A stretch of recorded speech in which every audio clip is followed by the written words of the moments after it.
Every time you open your mouth, a universe spills out. Your voice, a fragile thread woven from countless unseen hands, carries more than just words. It carries you.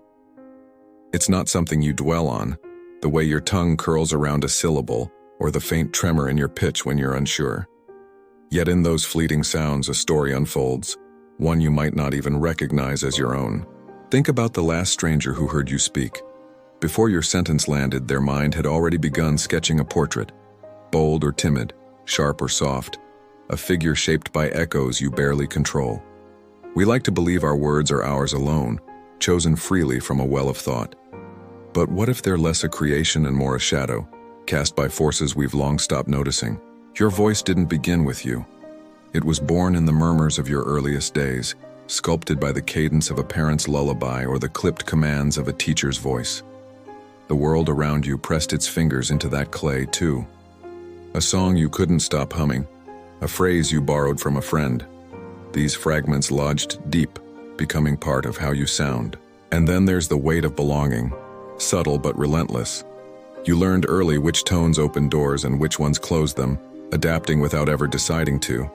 Have you ever caught yourself shifting mid-conversation? With a friend, your words spill loose and unguarded, but in a stranger's presence they tighten, polished by an instinct you can't name.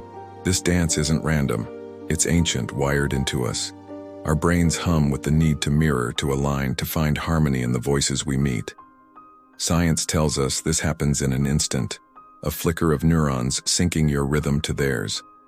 It's as if your voice is a living thing, bending to the air around it before you even notice. But this pliability comes with a cost. If your speech molds itself to every room, how much of it is truly yours? Pause for a moment and listen, not to me, but to yourself. What do you hear in the rise and fall of your own breath, the spaces between your words? There's power in that sound, raw and unpolished. It's the hum of your fears, your dreams, your quiet defiance against a world that's always listening. Yet so few of us ever stop to ask why we sound the way we do. We drift through life assuming our voice just is, a fixed star in the constellation of who we are. What if it's not fixed at all? What if it's a river, shaped by the banks it flows through, but capable of carving new paths if you dare to guide it? Your voice isn't just a tool for others to judge. It's a mirror turned inward. The way you speak to the world reflects the way you speak to yourself. Say something simple right now, out loud, anything at all. Did you hear strength in it? Or did it waver, shrinking from its own shadow? That uncertainty isn't trivial. It's a signal, a whisper from the part of you that's still learning to stand tall. And here's the secret. You can answer it. Studies have traced this loop, how the tone you take ripples back into your mind. Speak with certainty, and your thoughts begin to believe it falter and doubt takes root. It's not magic, though it feels like it could be. It's the quiet alchemy of being human. Your voice doesn't just carry your thoughts, it shapes them. Imagine a version of yourself who speaks with unshakable clarity. Not loud or forced, but steady, like a flame that doesn't flicker. That version isn't a fantasy. It's a possibility, waiting in the wings of your next breath.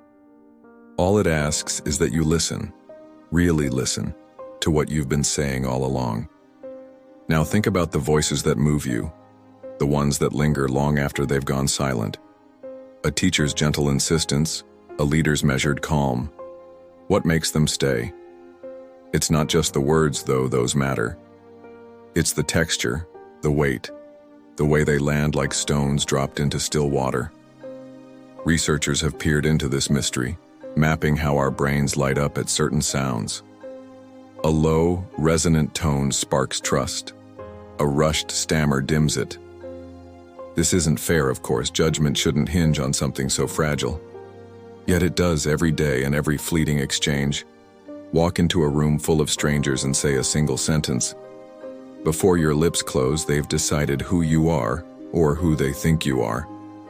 It's unsettling, this speed of perception, but it's also a crack in the armor of how things seem. If they judge you by your voice, what happens when you wield it differently? History is littered with those who understood this power.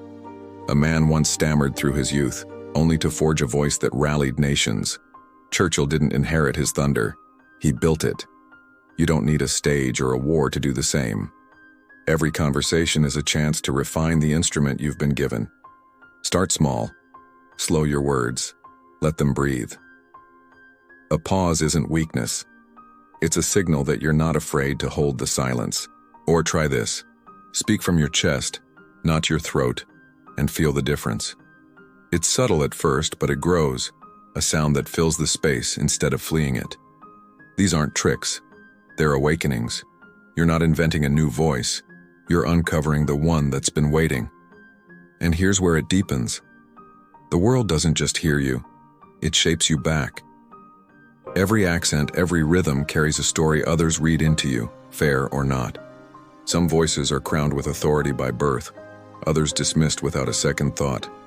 These biases hum beneath the surface, coloring how you're received. Have you ever softened your edges to fit? Maybe you clipped your words shorter, hid an accent, or swallowed a phrase that felt too bold. That choice wasn't yours alone. It was taught, pressed into you by 1,000 silent lessons. But knowing that means you can unlearn it. Your voice isn't a cage, it's a key. It can unlock doors you didn't know were closed if you're willing to turn it. So picture this. A day when you speak and the room shifts, not because you demanded it, but because your voice carried something true. That day isn't far.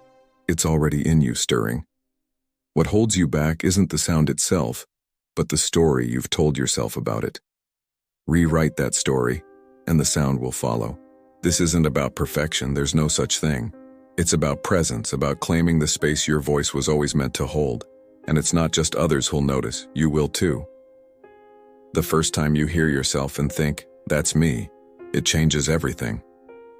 Because here's the truth we've been circling. Your voice isn't a fixed mark of who you are. It's a map to who you're becoming. Every word you speak redraws the lines. It can lift you, steady you, remake you from the inside out. The question isn't whether it's powerful, but whether you'll let it be. So I leave you with this. Not an answer, but a wondering that's yours to carry.